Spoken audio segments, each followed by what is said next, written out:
आज मैं आपके लिए बहुत ही फनी वीडियो लेके आई हूँ। आप सुने, देखें और एंजॉय करें। Thank you. माँ अपने तोतले बेटे से आई रिश्ते के लिए जा रहे हैं, वहाँ तुम बोलना मत। बेटा ठीक है। लड़की वाले के घर लड़की जब चाय लाई, लड़का चाय पीते हुए बोला, हाय धर्म है धर्म है। लड़की भी फौरन बोली, फूट मार फूट मार।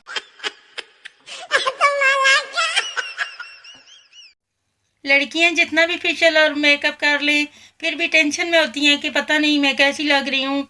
लड़के एक मर्तबा साबुन से मुंह धो लें तो 4 दिन तक इनके लिशकारे ही नहीं जाते।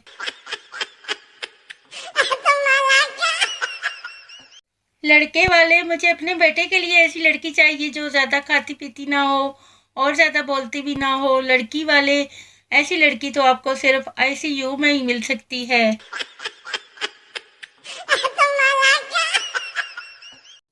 दांतों में बोटी का ज़रा फंस जाने से जो हालत ज़ुबान की होती है, बस वही हालत बीवी की हो जाती है जब इसका शौहर अपनी माँ बहनों में जा बैठे।